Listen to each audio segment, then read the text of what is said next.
I think we found the party animals on the team, and they're jamming to the other team's fight song. I guess some people can bust a move on anything. Number 3, Wheatland at number 1, Rawlins. First quarter. Rawlins wearing the white. We're tied at 2. Alex Collier will win this race to the hoop and get 2 points as a prize. That would put his team ahead 4-2. Wheatland did not stay down long. Kendrick Jackson was just looking for an opportunity. Here he'll pull up from 8 feet and get a friendly bounce or two for his first of many buckets in the game, as that would tie the score at 4. The Outlaws would hang with them and at times kept their distance. Jalen Krenning will fire up a 16-footer and can that one to even up the score again. This time each team has 6 points. But the visitors had the same amount of distance on their chain, and they could hit from that distance as well. Jackson strikes again, and you will see a lot from the junior in this game. Now he has his team ahead 8-6. The home team was a bit sneaky at times. Collier is quick to score off the inbounds and gets the call. He would convert the 3-point play to give his team a 9-8 advantage. Now you got to watch this one. Krenning is an outlaw that will live up to his name. First he'll pick Braxton Fagenbush's pocket, and then the junior will make off like an outlaw and hit the bank. That play would move the score up to 11-8. He was doing it all from time to time. He could score up close and from a distance. Here's another example. It was similar to earlier, just on the other side of the paint. Now he has his squad ahead 13-9. Now he had teammates and they did their part. Lane Patras is ahead of the crowd. Good fake, draws the contact, gets the whistle and the bucket. Rawlins was in decent shape so far with a 16-11 lead. Meanwhile, the boys in black were just thinking about what kind of trick they were going to pull.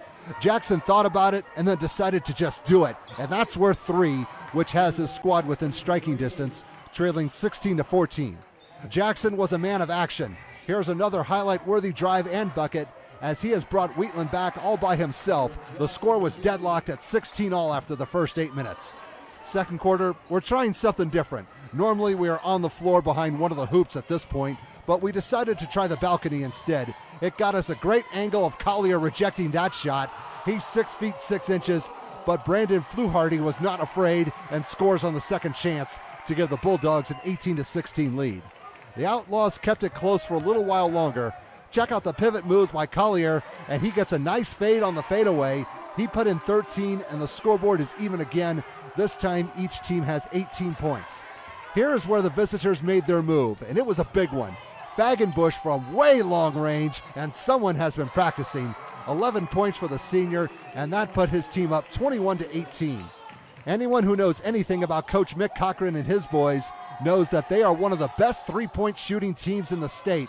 Trace Douglas from NBA range, and that Bulldog just buried a bone.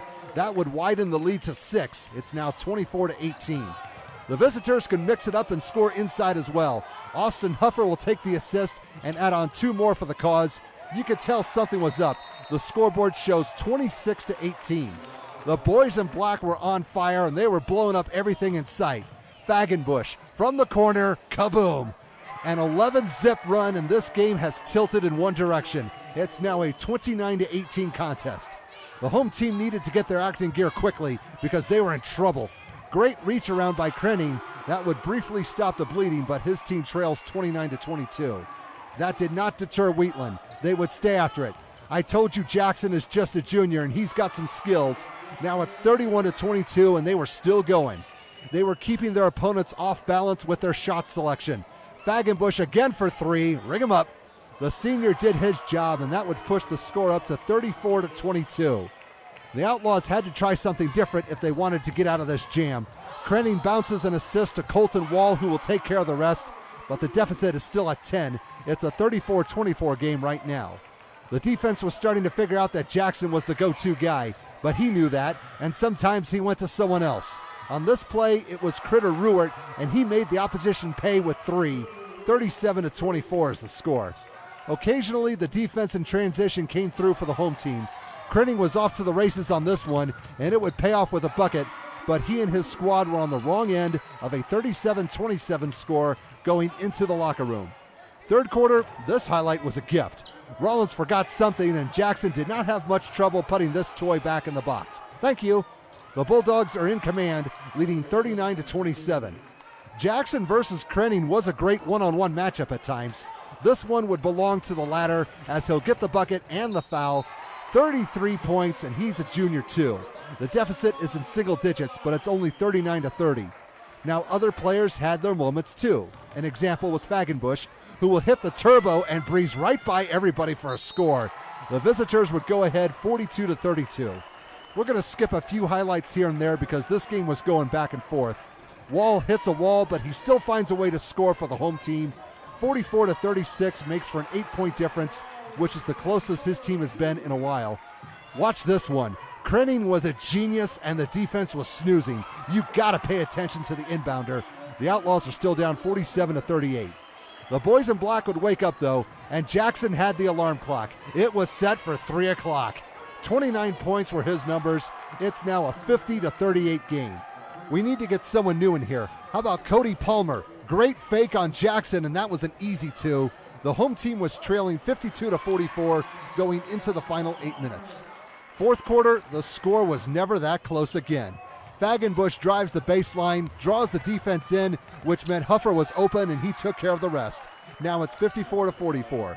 The Bulldogs still had a few missiles left in the long-range attack. Douglas is in the corner, causing trouble. It was the beginning of the end. The scoreboard reads 57-44. We're going to cut it short because that second quarter run made the difference, and the opposition never recovered. Jackson will earn 3 more treats as Wheatland would win this first-place battle in the 3A East. Final score, 72-62.